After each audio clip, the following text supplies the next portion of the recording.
How y'all doing? It's good to see y'all. Good to be back.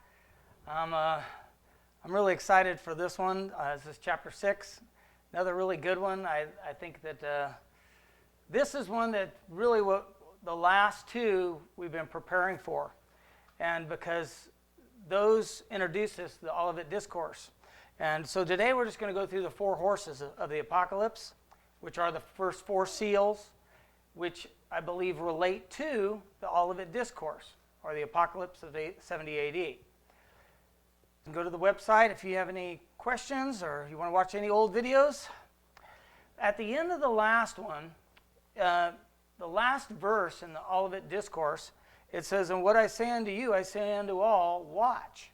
Well, I was running out of time because I went almost 2 hours, and so I rushed through that one. But what he's saying is, when he says unto all, he doesn't mean people of all times. He means the people of that time. All. He's speaking to all the people of that time to watch. And we see this when watching. It's a very common thing in Scripture. Jesus said it to them when he's at the Garden of Gethsemane. He tells them, stay awake. Can you just watch with me for 1 hour? That's the words they use. Can't you just watch with me? Paul says it in Thessalonians. He says, therefore let us not sleep as others do, but let us watch and be sober. So he's saying to stay alert, stay awake, watch what's going on around you. Watch therefore, for ye know not what hour your Lord doth come. And that's at the end of Matthew's Olivet Discourse. And then Luke says it in another place. He says, be ye therefore ready also, for the Son of Man cometh at an hour when you think not. So that hour, you don't know that hour, so you want to stay awake. He's talking about staying awake, staying alert, knowing what's going on around you. But he's speaking in the Olivet Discourse to those four guys. And that's basically who he's speaking to, but he says it to all the people of that time. Watch.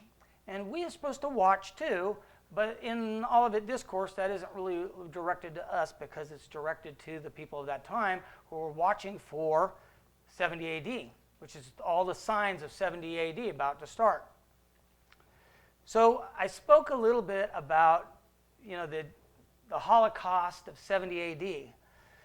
And I don't mean to minimize the Holocaust that happened during World War II, basically the genocide of 6 million Jews. I don't mean to minimize that at all. That was a horrible thing. You can see that just in Poland alone, 3 million Jews were killed. Soviet Union is another million. So just between those two countries, 4 million Jews died. A lot of people think Germany was one of the big ones, but they weren't really one of the bigger ones. Poland was by far the biggest, the most. But this was a horrific thing. But this is one of the things that also leads people to look around and see what's happening in their time and saying, oh, this is the end of the world. As they look at Revelation and then they say, oh, look at what's going on in the news, and look at we're in the end times. And if any time it ever looked like it, it would have been at that time. That really looked like Revelation unfolding during World War II. All the signs were lining up, more so than even now. I know we have a lot of things that are going on bad now too, but I don't want to minimize this, and I'm not minimizing it when I talk about 70 AD. They're both very horrible things. So I just want to say that real quick. You can go do your history if you don't know it. I know all you do. But people who don't know their history, they can go do that history and find out about it. And I think it's really important too. I want to just remind everybody of this chart that I made here to show this gap. And that the first part of it, I believe, is all about 70 AD, the first 6 of all these. The last seal, trumpet, angel voice, and vial, I believe is about the second coming, is what some people call it. I like to call it the last day, or the resurrection of the dead, which is very unusual. This is not the typical preterist view. They would usually put that as 70 AD also. So a typical preterist would have that as 70 AD, so I'm unusual. I'm taking a more futuristic approach to Revelation. So that's where I'm departing from. But I will kind of try to present their view as we go too. So it's not just presenting my view, so you still kind of learn the preterist view, even though I don't follow 100% with that. I'm kind of crossing and taking two approaches. So we're just going to go over those four seals today. And this is that chart to scale, what it would look like if you seen all the verses in between. That's how much of a distance there would be between each verse. And you can see there's a pretty big gap of over a chapter. In the seals, there's over 2 chapters. In the trumpets, and then the angel voices, almost 5 chapters. The vials, not so much of a gap, a really small gap. You can see it there. So this is, I believe, all sacrificial killing. All the people that are dying in Revelation, I think they represent something symbolically as like sacrificial killing. And I made this acronym, STAB, and that's seals, trumpets, angel voices, and bowls. So this chapter is entirely about the wrath of the Lamb. And we know the Lamb is Christ. And you see that at the very end of the chapter it says, and from the wrath of the Lamb, for the great day of his wrath is come, and who should be able to stand? So this whole chapter is about his wrath. And that's what this chapter is about. Him getting his payback. We looked at it early in it that there was like a court scene. And he was the only one worthy to get this scroll. And he's going to open these seals and everything. But that is all about him putting out this sentence on the accused and giving his wrath out and being able to administer his wrath. So we haven't talked about Babylon. We might have a little bit, but this is one of the characters in this is Babylon, and it's city, obviously. So I just want to give a little bit of a teaser of this, of who I think Babylon is. First of all, this is from Luke, and it says that the blood of all the prophets, which is shed from the foundation of the world, may be required of this generation. So he's saying this generation, Jesus is speaking here. He's saying this generation, all the blood of the prophets shed from the foundation of the world is going to be required of that generation. We see this also in Revelation too. And it's Revelation 16:6. It says, for they have shed the blood of the saints and the prophets, and thou hast given them blood to drink, for they are worthy. So it's almost the same wording there. And then you see it again, and in her was found the blood of the prophets. Well, who is her? That is Babylon. That is the harlot. And of the saints, and all that were slain upon the earth. So we see this over and over, this symbology of this harlot, Babylon, that all the blood of the prophets is going to come on her. And I believe this is a repeat over and over, that it's almost telling the same story over and over 4 times. And that's the way I see this, rather than some people think it's a continuing story. So I think this is the same story told 4 times. So I'm just telling you my view, so you can kind of get the idea of what my view is. So the wrath, or the power, comes from the Lamb. And prophecy is fulfilled when he starts opening these seals. Every time he breaks open one of these seals, a little bit more prophecy comes about. And so he is the one in charge of all this. He has all the authority. Remember that he was the only one worthy to open it in heaven and in earth. There was no one else worthy to open this scroll. So the scroll, I believe, is symbolic of that power of his. And that's when it's opened, that's when things start happening. So the Olivet Discourse, almost all commentators I've ever heard, most all, not all, you see some of the historic that don't take this, that don't believe this, but most of the commentators I've ever heard, and in all things, they believe that the Olivet Discourse is chapter 6. They're the same thing. In other words, it's saying the same thing. It's basically, the Olivet Discourse is about chapter 6. Or 6 is about the Olivet Discourse. They believe that when John wrote Revelation, this was his Olivet Discourse, was chapter 6. Now, they don't all see Olivet Discourse the same way. So that's why they interpret that differently. So then they're seeing something different than what I see. But the Olivet Discourse, they do connect those to chapter 6. That's why I spent so much time on the last one talking about the Olivet Discourse. Because what you believe the Olivet Discourse is what you're going to believe chapter 6 is, essentially. Unless you're like a historicist or you have a different type of view like that. But if you're a futurist, you're a preterist, all of them, and a lot of idealists too, believe that the Olivet Discourse and chapter 6 are basically tied together. And that's what I'm going to be presenting today too. And see, so once you realize that, then if you know the context of what the Olivet Discourse is about, and he went out of the temple, one of the disciples said unto him, Master, see what manner of stones and what buildings are here. And Jesus answering unto him, Seest thou these great buildings? There shall not be left one stone upon another that shall not be thrown down. So this is the context of when we go into the Olivet Discourse. And so that, to me, is really important, because if that's the way you see the Olivet Discourse, what is he talking about? That's what you're going to think is happening here in chapter 6. So the 4 horsemen of the apocalypse. This is all we're going to go over to, these 4 horses. And these are really popular in culture, and everybody knows about these. So I'm not talking about something that nobody's ever heard of. But we're going to go through those today, and I'm going to hit every single one of those. Here I've got a chart I made out, and it shows Revelation and the Olivet Discourse. And you can see I've got some verses here that I picked that I thought were pretty close in their meanings. And you can see the first seal, it's a white horse. One of the beasts that's introducing it is the lion. And the symbol, I believe, of that is conquer. And you can see the white horse conquering, and it says, this is the one that's the hardest to grasp, but it says, take heed that no man will deceive you, for many shall come in my name, saying, I am Christ.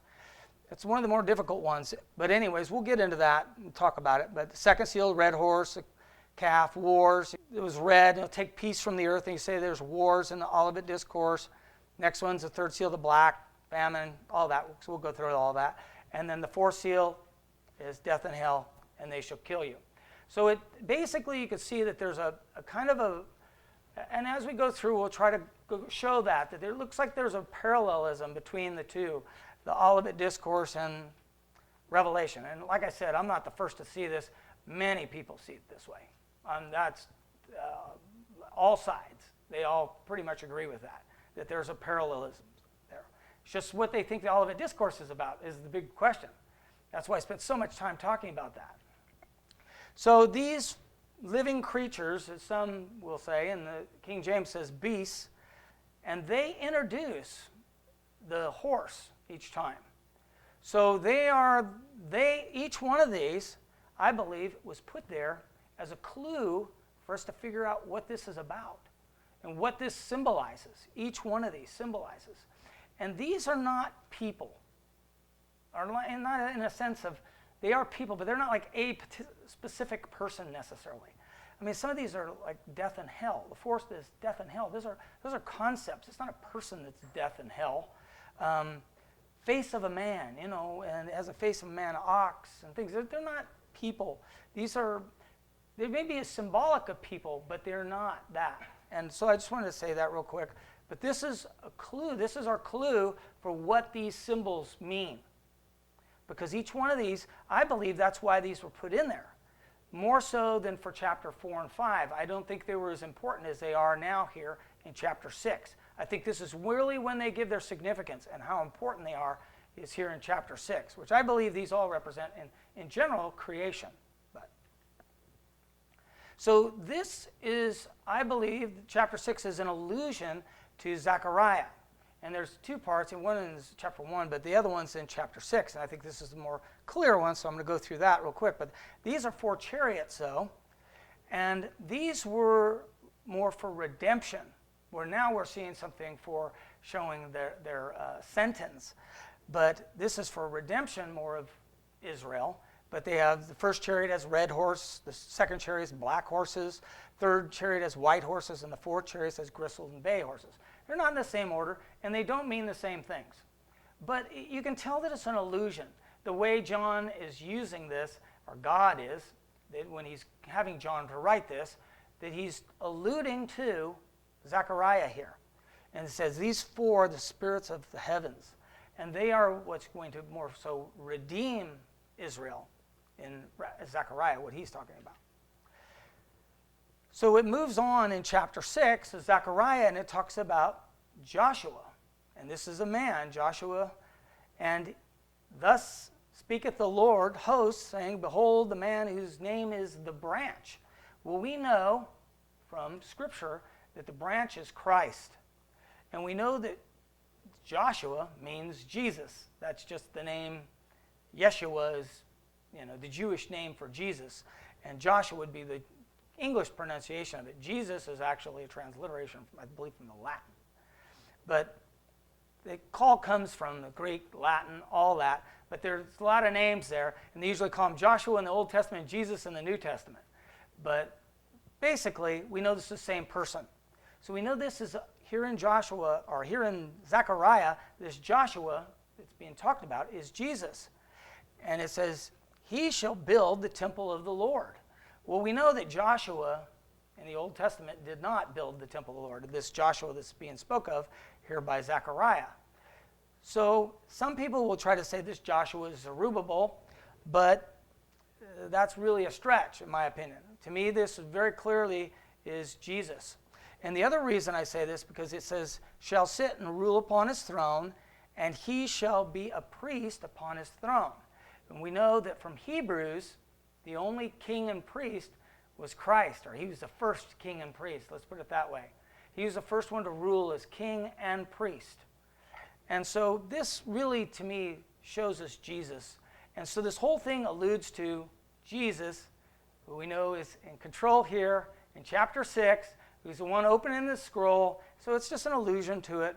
It's not, you can find this also in John chapter 15. So anyways, I just wanted to show this allusion real quick. Jesus also said, destroy this temple, and in 3 days I will raise it up.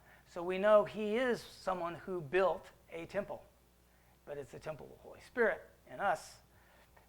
He's the builder of that, and from him dying and resurrecting, that built that temple. So that's the 3 days that he spent in the tomb. So we know that. So the first seal, the white horse. This is the most difficult. I'm going to spend the most time on this one. And I saw when the Lamb opened one of the seals, and I heard, as it were, the noise of thunder. One of the four beasts saying, come and see. And I saw, and behold, a white horse.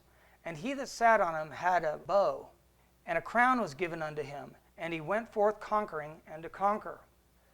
And in the Olivet Discourse, the verse I picked that I believe is the most parallel, it says that Jesus answered and said unto him, take heed that no man deceive you, for many shall come in my name, saying, I am Christ, and shall deceive many. Now, this is what leads a lot of the futurists to believe that this is the Antichrist here, because they have this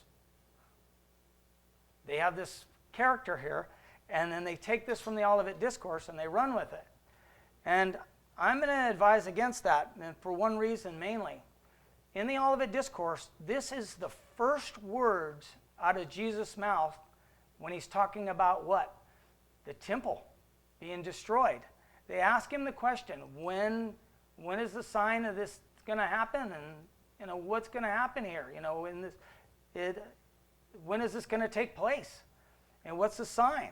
So if that's the case, then this would be very odd for Jesus to start talking about something that's going to happen 2,000 years from now. Why would he start talking about something that's going to happen 2,000 years from now when they just asked him about when the temple was going to be destroyed? It would be very odd. It would be deceptive of him to talk that way. And I hope that that's a good enough reason for people to abandon that belief. But if it's not, I'm going to show you a lot of other reasons why I believe this isn't what that is. The other thing is saying many. He's not talking about one person. He's not talking about an Antichrist. He's saying many shall come in my name and say, I am Christ. So I don't think that's a good argument on their part. And talk a little bit about these textual variances. If you've looked at different versions of the Bible, you'll see that some say, the King James says, come and see. And the other ones, or like the ASV, says just come.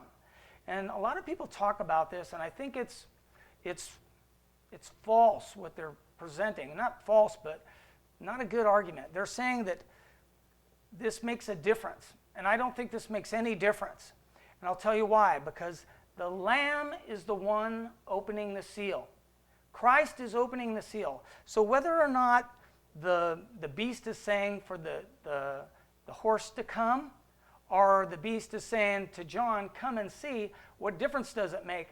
all the power is coming from the Lamb. So it doesn't matter which one of those it is, because the symbol is going to be the same. Is it going to make any difference whether they're saying, oh, come, tell the horse to come, or the rider to come, or they're telling, come and see, John? Either way, John's seeing and writing it down, and we know all the power comes from the Lamb. He's the one initiating it. When he breaks that seal open, things happen. So either way, it's coming from, the power is coming from the Lamb. We see the exact same thing in this other textual variance where it says, I heard as it were a noise of thunder. That would just mean in the King James that there's a noise of thunder coming out from there, and not necessarily from the living creature. Here in the ASV it says, I heard one of the four living creatures saying with a voice of thunder. Well, does that really make any difference?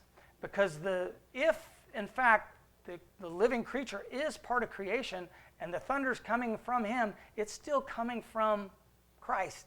Either way, the power, the thunder, is coming from the voice of God. Who has the voice of thunder?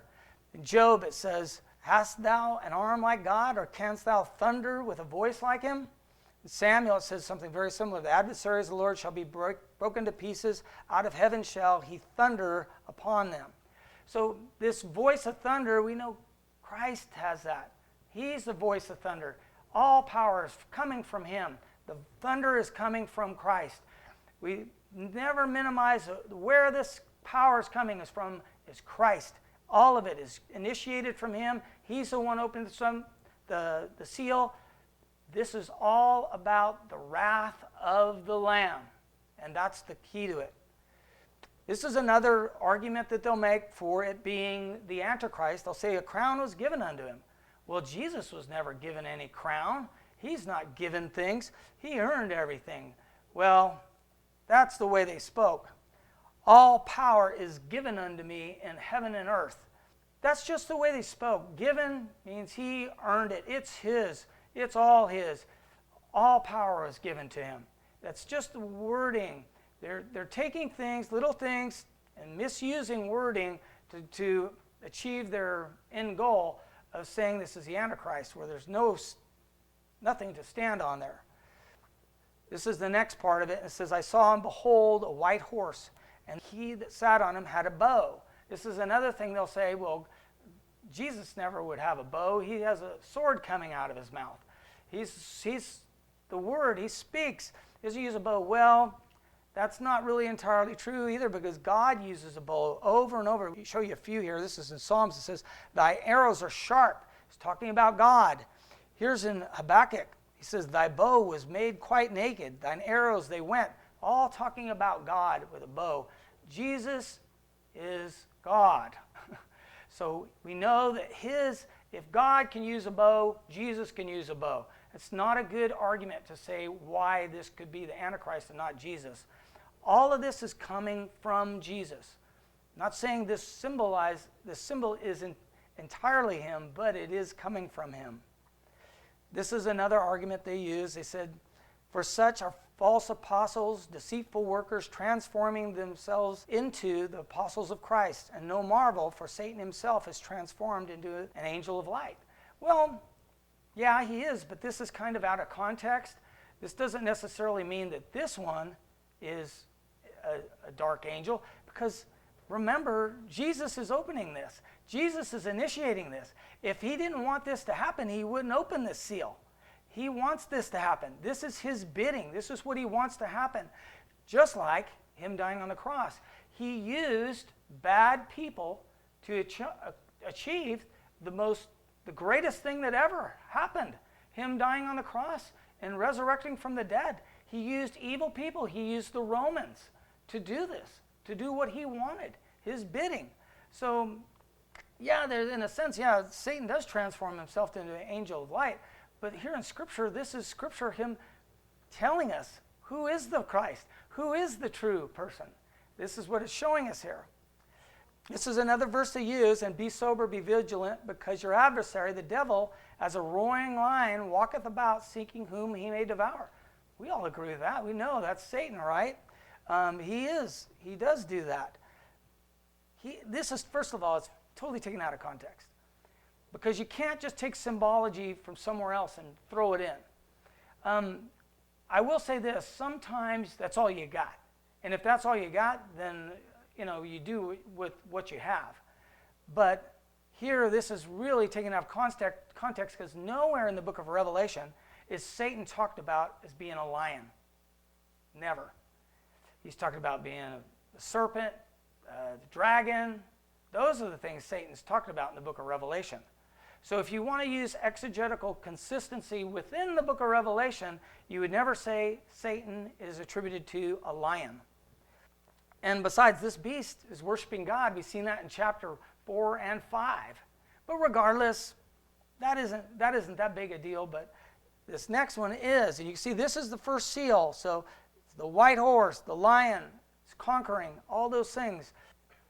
One verse back, one chapter back. You see, what does it say? Weep not, behold, the Lion of the tribe of Judah, the root of David, hath prevailed to open the book. The lion was just used to talk about who? Jesus. So our clue from this would be, if anything, that this is Jesus talking about when the lion is introducing him. Because this would say that Jesus is initiating this. Jesus is this figure, in a sense, and has prevailed. What is prevailed? That word is the exact same word that's used for conquer. It's used in that verse. He hath prevailed to open the book. That prevailed is conquer. It's 35:28 in the concordance. We look at that. It means to prevail or to conquer. That word. It's the same word. So all of these clues seem to point to Christ being the one on this white horse. And this is what Jesus said to Caiaphas, the high priest. Thou hast said, nevertheless, I say unto you, hereafter ye shall see the Son of Man sitting on the right hand of power, having that power, and coming in the clouds of heaven. Well, that hereafter means from now on. It could mean that too. But we know that Jesus is telling him, he's threatening him, that this is going to happen, the wrath of the Lamb. And who did this? We know that Jesus used the Romans to destroy the temple. Jesus said it was going to happen. It did. He used the Romans, just like he used the Romans to crucify him. And he used the Jews to crucify him. Those people were used. They were unwittingly going and doing this, and they didn't realize that they were doing God's bidding. Even Satan didn't know it, or he would never have crucified Christ if he'd have known what he was doing. They didn't know what they were doing. We see the exact same imagery here. Behold, he cometh up as clouds. Woe unto us. This is Babylon, and unwittingly knowing they're doing God's bidding and destroying Jerusalem. This is in Jeremiah. Jeremiah is warning them. But they didn't know, Babylon didn't know they were doing God's work, or they didn't think about that. They wouldn't even think about that for 1 second.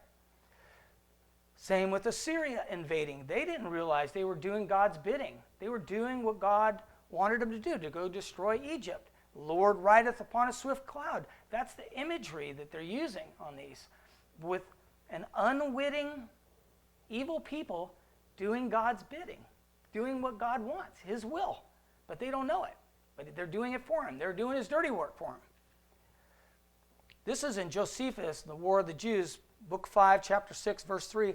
And they would shoot off these war engines. And when they would shoot them off, Josephus, eyewitness, they would say, the sun cometh, S-O-N. And that's the way he wrote it.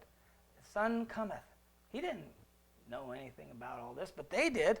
Obviously, the Romans must have heard the story about Olivet Discourse. They said, well, the sun's coming, to do your dirty work. We're coming to do your dirty work.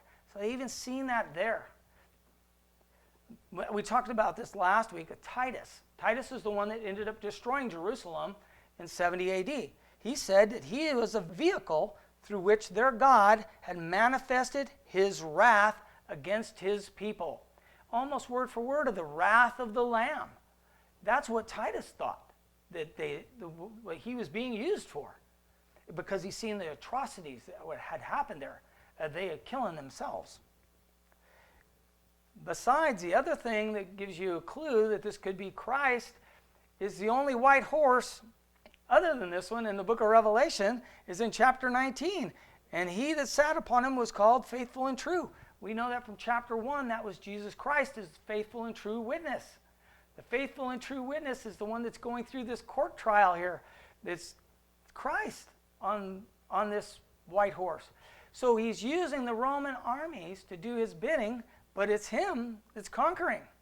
He's the one coming in the clouds. He's the one doing, the power's coming from him, but he's using these unwitting evil men to do what he wants, his will.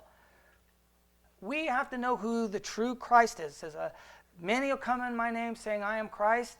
You have to know who the true Christ is. What is Christ doing? Who's the true Christ? The true Christ told them at the Olivet Discourse what signs to look for so they could get out of there in Pella when they fled. Because then they knew the signs. If they know the true Christ, they know the two signs. So that's, to me, that's knowing who is the true person on the white horse. Who is the one truthfully conquering? And so he went forth conquering and to conquer. To him that overcometh, will I grant to sit with me on my throne, even as I also overcame and sat down with my Father in his throne. That's the exact same word, conquering. To him that conquers, I will grant to sit, even as I also conquered. That's the same word. And this is out of context, but I'm thrown in there anyways. Nay, in all things, we are more than conquerors through him that loved us. When people say that Christ isn't conquering, he does, and he conquers through military use, just like they did in the Old Testament. God did in the Old Testament with Babylon invading, Jerusalem, with Assyria invading Egypt. God uses evil men to get things done, to get the job done. He uses them, and he knows how to do it because he's a lot smarter than us. So the second seal, the red horse. And when he opened the second seal, I heard the second beast say, Come and see.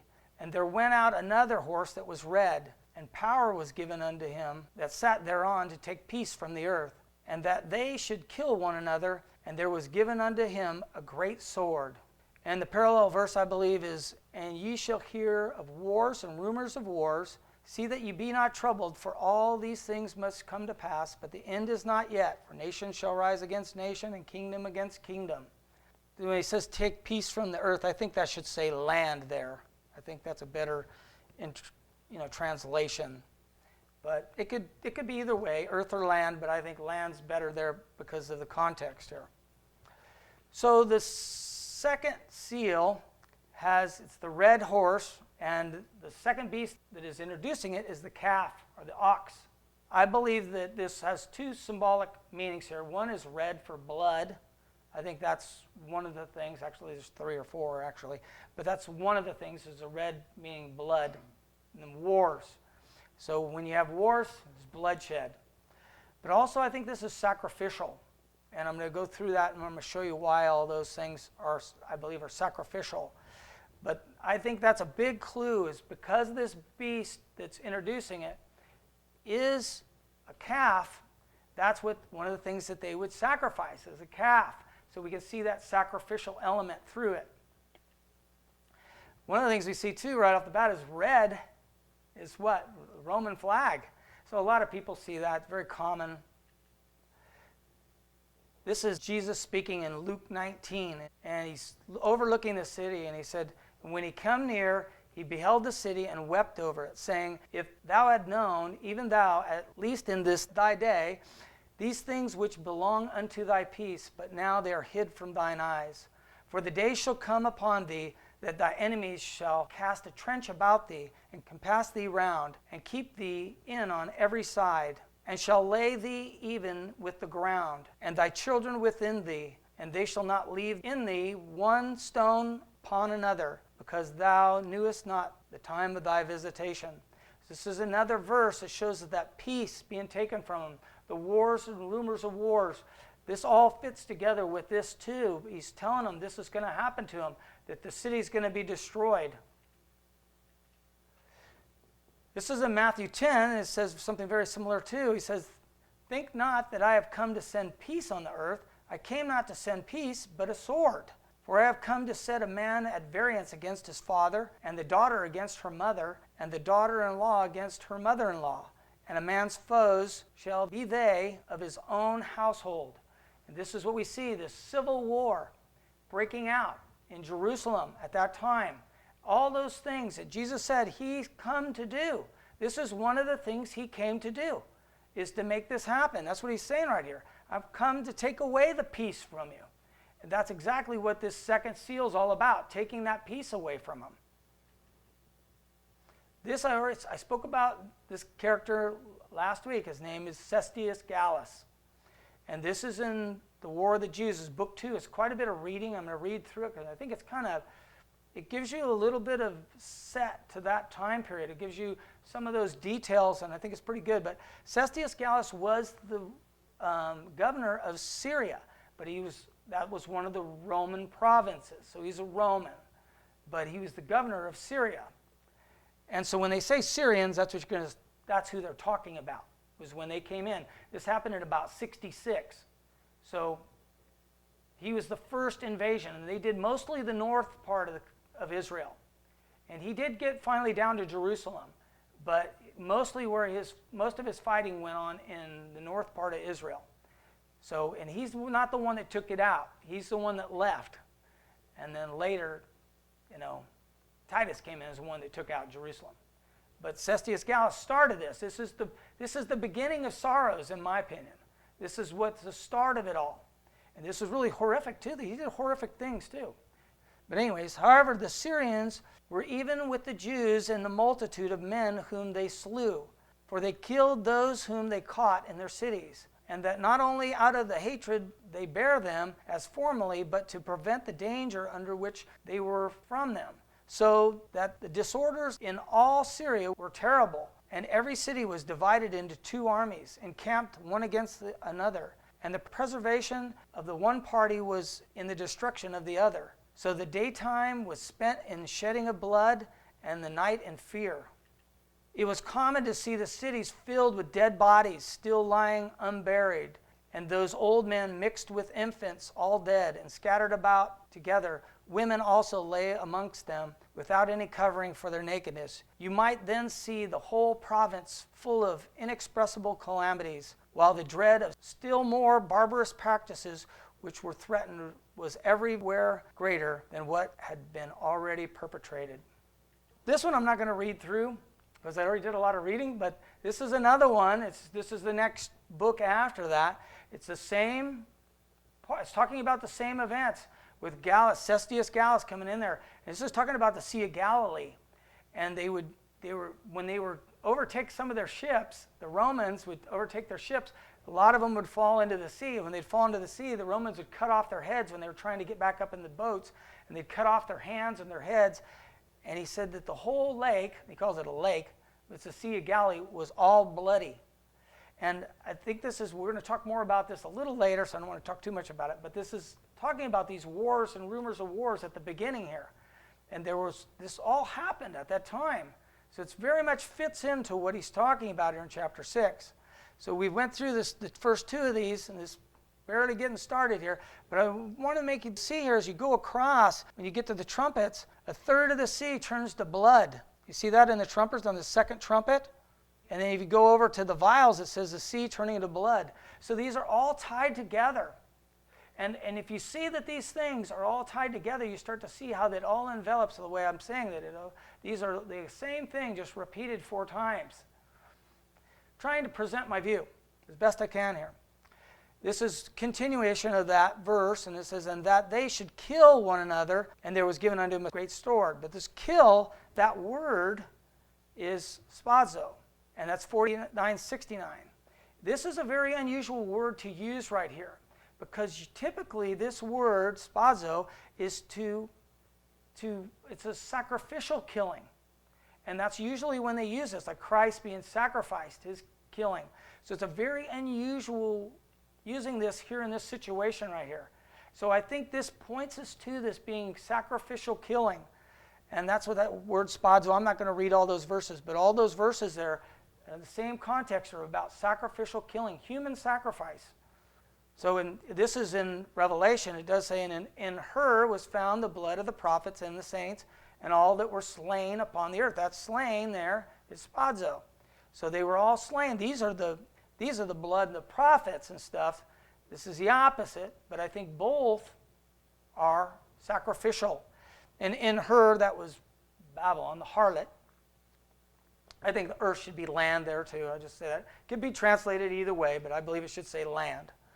This is the land of Israel. And they should kill one another, and there was given unto him a great sword. Well, this here, the sword, is not really what it is. It is, but it isn't, because the grammar is so bad in the book of Revelation that translators have to pick a word. And it's just sword made the most sense, but really, this is, because I don't read Greek. This is what I've been told by people that read Greek and they know Greek. So I'm taking their word for this. But this word is Machaira. And that word Machaira really means like a dagger. Or that's a Machaira. That's what it's a short sword. It's a really short sword.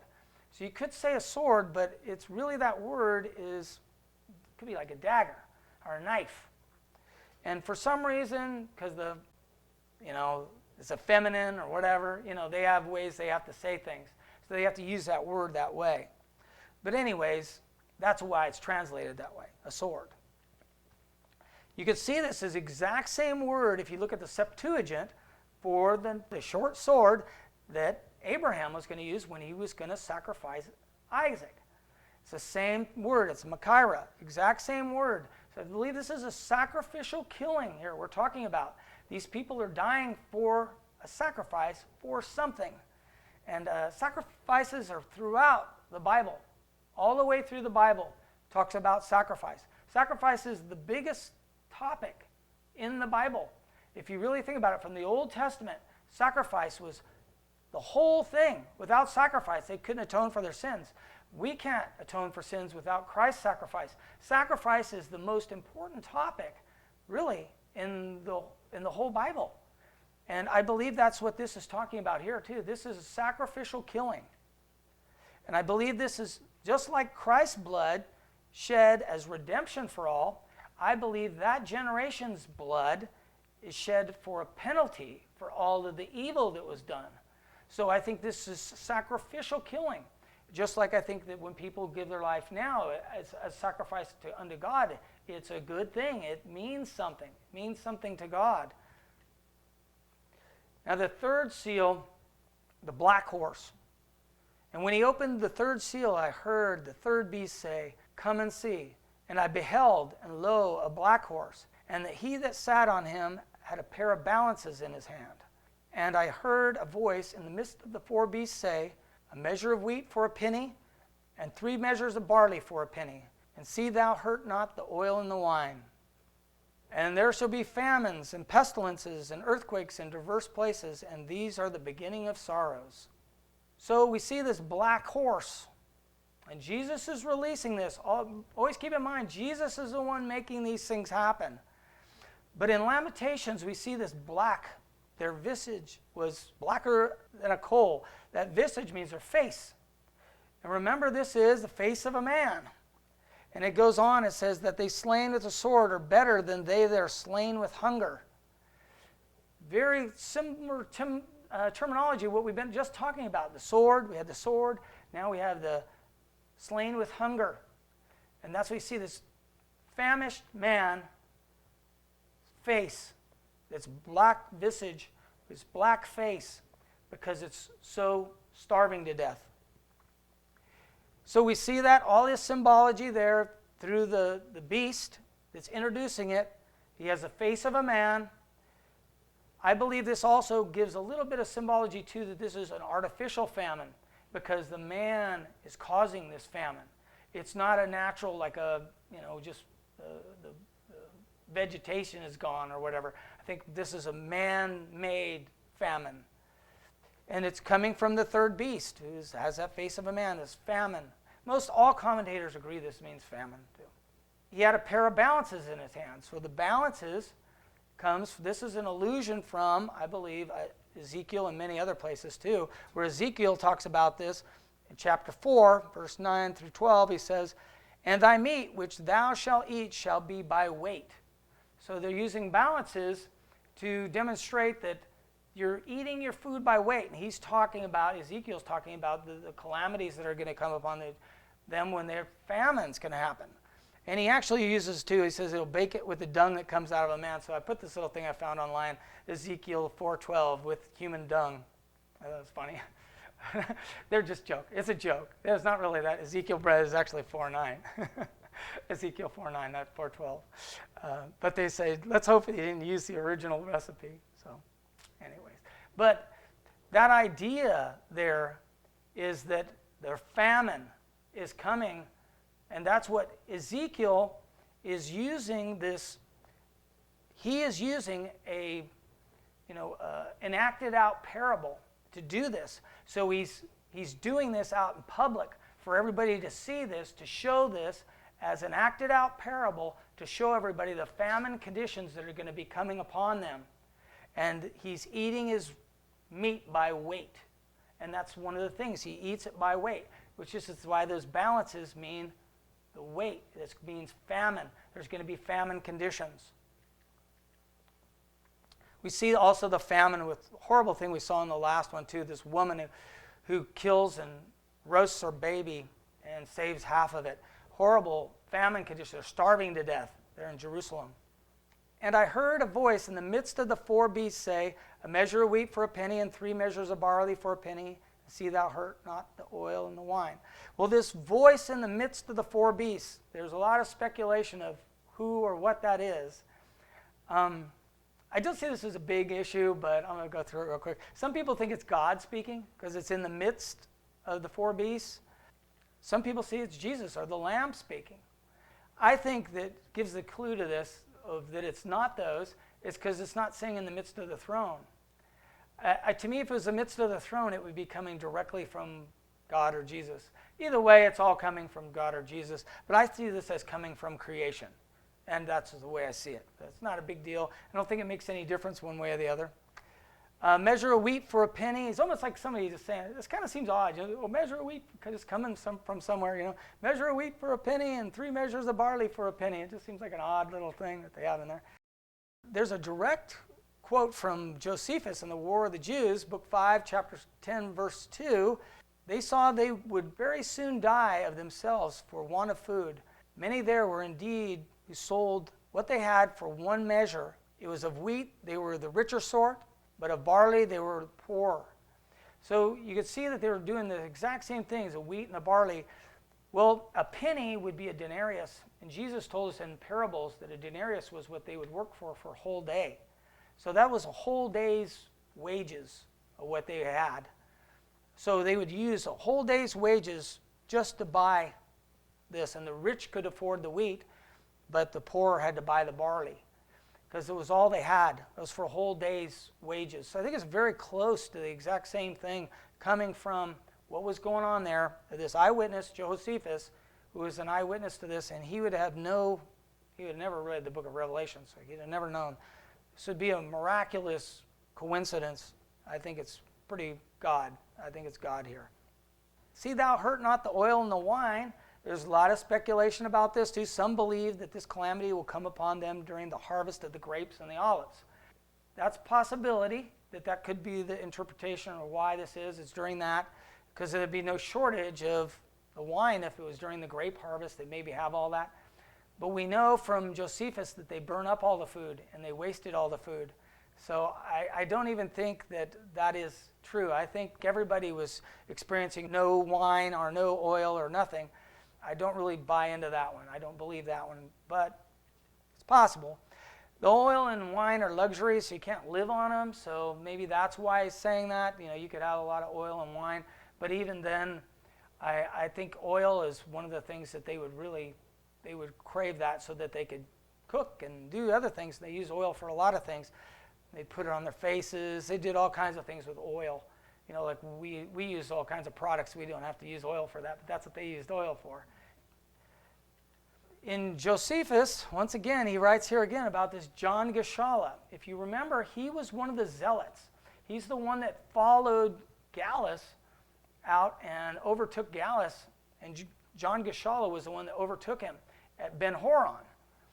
Well, he betook himself to sacrilege. He went into the temple, and he and another man, they emptied all the vessels of the sacred oil and wine.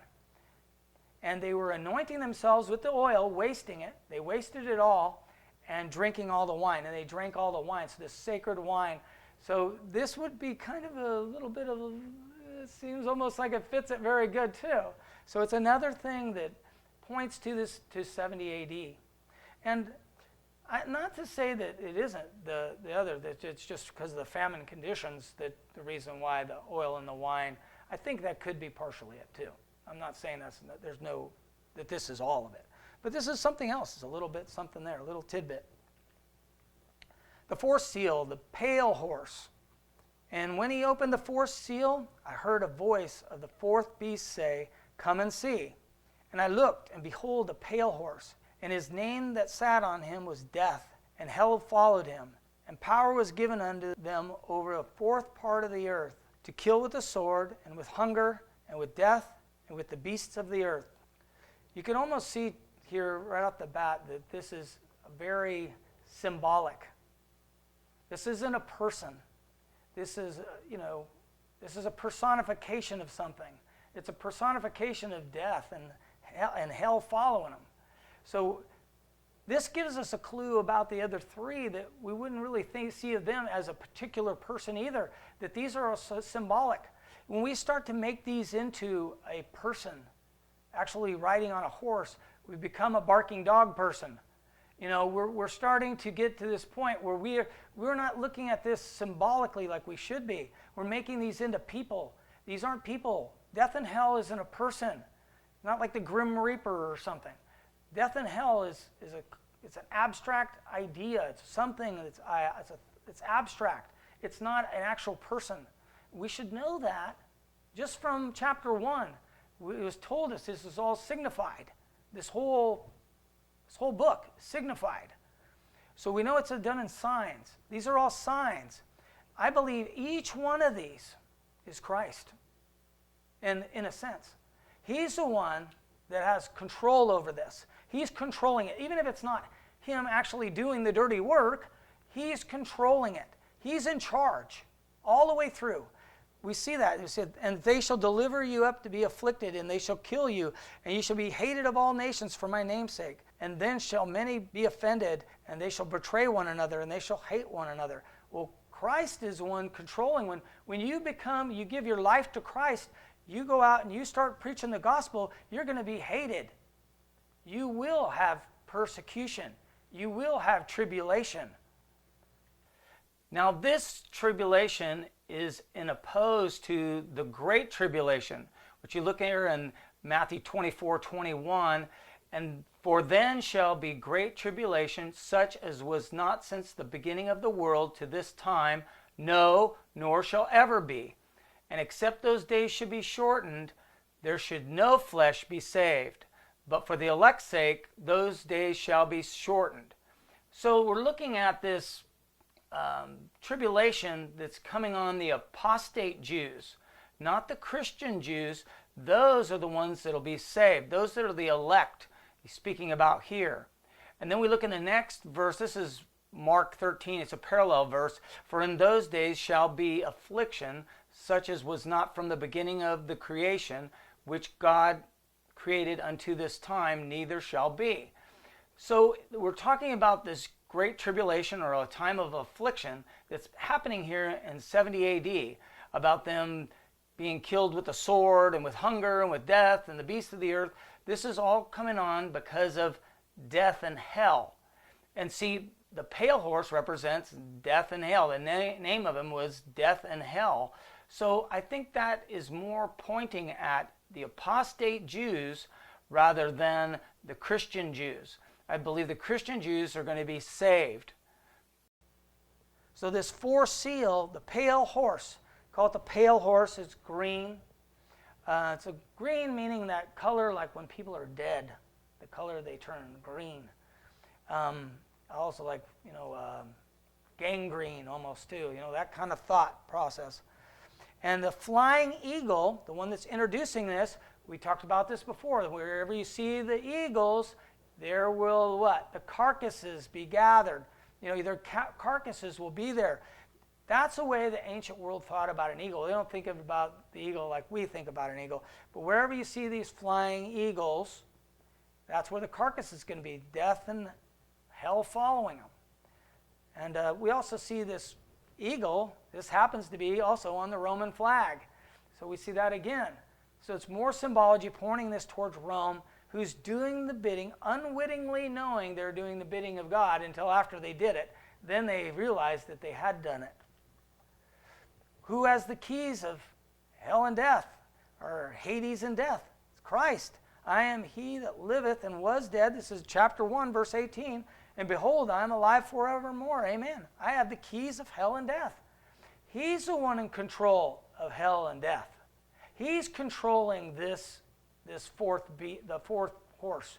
He's the one initiating it. Christ is the one breaking that seal. He's making the people die. He's the one that's doing this. He's in control of it all. He's the one that said, I am coming in the clouds. Revelation 20, and the sea gave up the dead which were in it, and death and hell delivered up the dead which were in them. And they were judged, every man according to their works. And death and hell were cast into the lake of fire. This is the second death. Death and hell is a concept, but it's also, in a sense, people. So we can look at it both ways, but it is abstract idea. But who has control of this? Christ. He's the one that's going to put them there.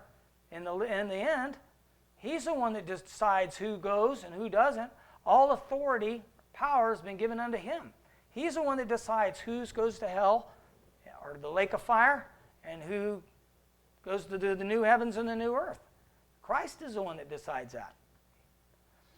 So they had these four things, they said here: to kill with sword, to kill with hunger, and with death, and with the beasts of the earth. You notice we've already had these are almost like a summation of what we already talked about, too. It's amazing because death comes in all those ways we talked about in the beginning. We had all those different things. That's the way death comes, through those things, through sword, through hunger, and with death. This death here, I'm going to talk about that here in a second, and the beasts of the earth. That's the interlinear of them. We don't have time to look at that, so I'm not going to bother. But this Thanatos, that death, you see how they translate it there, a plague. And I think that's interesting because that also ties into an allusion, we're going to go into here right now, of these four sword judgments in Ezekiel. The sword, famine, noisome beasts or evil beasts, and with pestilence or plague.